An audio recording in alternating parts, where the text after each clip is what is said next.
अल्लाह ने कुरान मजीद में फरमाया वलौ अन्नहुम इज़ ज़लमू अनफुसहुम जाऊका फस्तगफिरुल्लाह, फरमाया जब कोई अपनी जान पर जुल्म कर बैठे और हबीब वो आपके पास आ जाए और आके कहे कि मेरी मगफिरत की दुआ कर दें, फरमाया अगर आप भी उसकी सिफारिश कर दे तो अल्लाह ताला इनकी बख्शिश और मेहरबानी फरमा देगा। और उलमा ने यहाँ पर लिखा ये सिर्फ सहाबा कराम के लिए नहीं था, या सिर्फ उनके लिए नहीं है कि जो मदीना शरीफ जाए, नहीं, फरमाया ये क़यामत की सुबह तक आने वाले हर बंदे के लिए है। मदीना शरीफ जा सके या ना जा सके, नबी पाक अगरचे पर्दा कर गए, लेकिन आपको पता होना चाहिए ये कुरान का भी फैसला है, हदीस का भी फैसला है, नबी अपने रोजे में जिंदा है। ये आपका ईमान व ईकान होना चाहिए। जब रब ने शहीद को नहीं मरने दिया,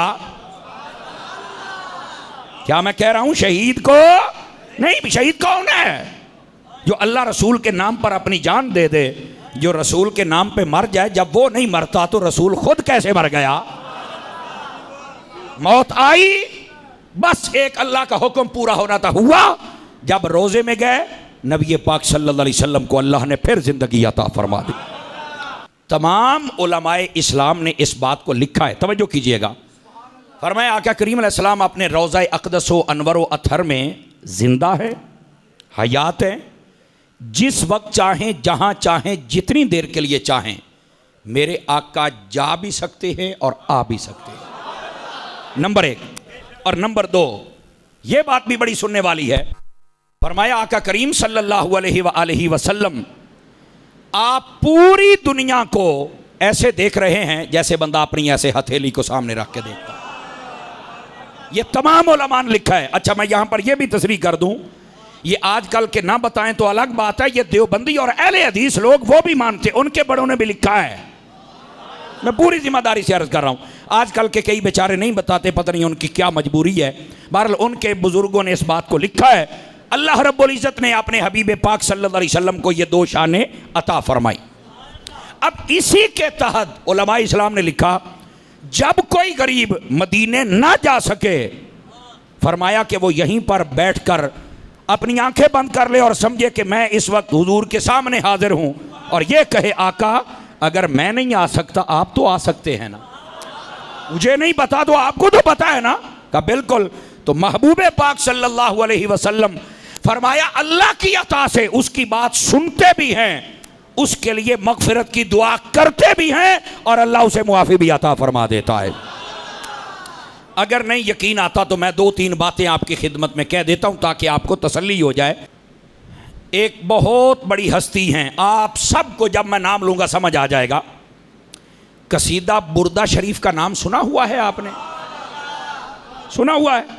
तवज्जो फरमाइए। ये जिन्होंने लिखा है इनका नाम है इमाम शरफुद्दीन बौसीरी। शरफुद्दीन इमाम बौसीरी इनका नाम है। इन्होंने ये कसीदा लिखा है। इस कसीदे को बुर्दा कहते हैं। बुर्दा अरबी में चादर को कहते हैं। तो कोई भी नात हो तो उसको चादर तो नहीं ना कहते, समझ आ रही है? नात को नात कहते हैं, हमद को हमद कहते हैं, कसीदे को कसीदा कहते हैं। लेकिन ये कसीदा बुर्दा क्या मतलब? असल वजह यह थी, ये शरफुद्दीन बौसीरी रहमतुल्लाह अलैह 12 साल फालज के मर्ज में मुब्तला रहे। कितने साल? 12 सालों के बाद बड़ी दुआएं तमन्ना इल्तिजाएं करते रहे, सेहत याबी ना हुई।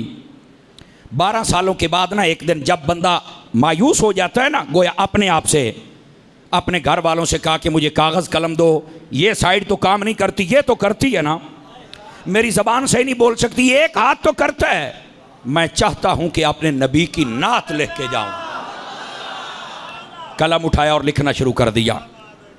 166 अशार लिखे, और बाज़ उलमा कहते हैं 169 थे। समझ आ रही?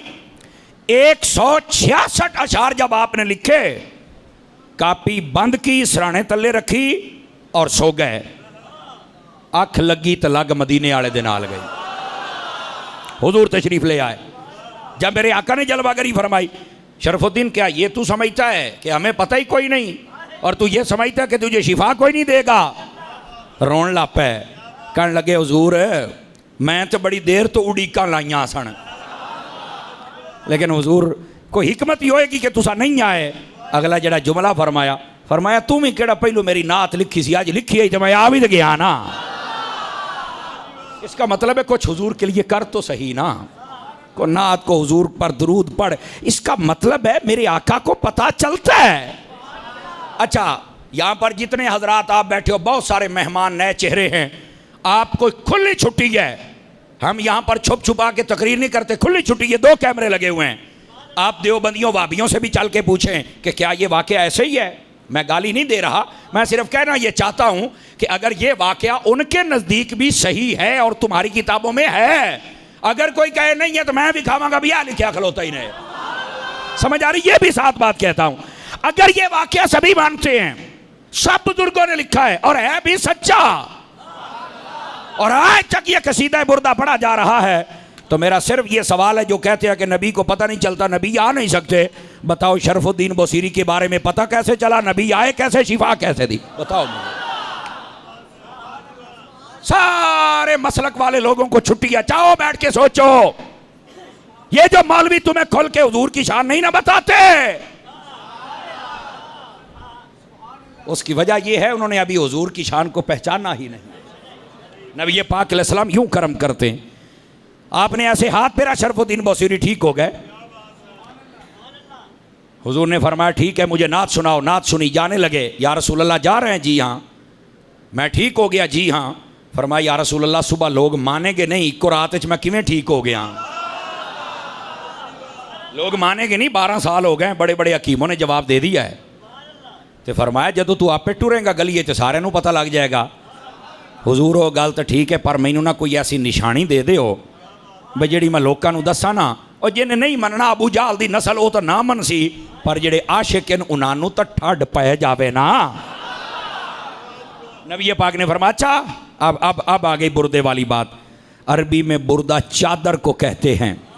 आपने जो चादर ऊपर ओढ़ी हुई थी ना, उतार के दे दी। फरमाया ये लो, ये चादर तुम्हें देता हूँ, जो ना माने उसे ये चादर सुंघा देना, खुशबू बताएगी कि मोहम्मद अरबी यहाँ आए थे।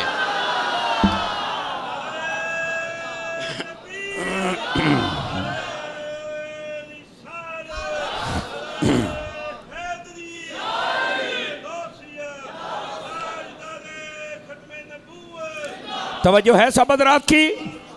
जिस जिसकी है तवज्जो जरा ध्यान फरमाए मेरी तरफ। आका को पता भी चला, आप आए भी, शिफा भी दी, बात भी सुनी, नात भी सुनी, चादर भी दी, तसल्ली हुई है। ये मैंने वो बात सुनाई है जो सिर्फ सुनियों में नहीं, वाबियों देवबंदियों में भी मकबूल है। मानते हैं भाई? दसो जना कदी सुनी है, दसो मनते ने कि नहीं मनते? ये मानते हैं। उन्हें कहो हमारी लड़ाई कोई नहीं, हम यही तो कहते हैं आका उनको जानते हैं तो आका हमें भी जानते हैं, हमें पुकारने का तरीका ही नहीं आता है। और दूसरी बात देखिए, कसीदा पढ़ा जाता है, सॉरी रुबाई, बालगल ओला कशफत दुजा हासुनत जमीयो, ये पता किसने लिखी थी? शेख सादी शिराजी रहमतुल्लाह अलैह, बहुत बड़े सूफी बुजुर्ग गुजरे हैं। आपने ये लिखी। 3 अशार जब लिखे ना तो चौथा नहीं आ रहा था। बालगल उला बे कमाल ही, हुजूर तुम्हारे जो कमालात हैं ये बहुत ऊंचे हैं, वहाँ बुलंदी भी नीचे रह जाती है, आपके कमाल ऊपर चले जाते हैं। काशफत दो जाब बे जमाल ही, आपके हुस्न अक़दस से ऐसी नूर और रोशनियाँ निकली कि सूरज ने भी खैरात यहीं से पाई है। हासोनत जमीयो खिसाल ही, हुजूर आपकी सारी मुबारक आदतें इतनी हसीन हैं, हुस्न भी नीचे रह गया, आपकी मुबारक खसलतें ऊपर निकल गई। अब चौथी बात नहीं समझ आ रही कि मैं हूँ अगे की आखा। जब सोए ना तो नबी पाक ख्वाब में आ गए, वो कहने लगे क्यों परेशान है अगू, कह छड़ खसल्लू वाले ही। फरमाया आके, ये मेरे आका ने फरमाया, पता नहीं चलता। मैं क्या तू मुड़ कलमा पढ़ ला ताकि तू ना दा गुलाम बने, ते ओ मुड़ तेरे कोल आ जान। काफरां कोल ते नहीं आउंदे, मुसलमानां कोल ते आउंदे ने। मुसलमान बनना फिर। आपने तवज्जो नहीं फरमाई मेरे जुमले पर। और हुजूर से इस लेवल की मोहब्बत करो, आका करीम अलैहिस्सलाम के इस लेवल के गुलाम बनो।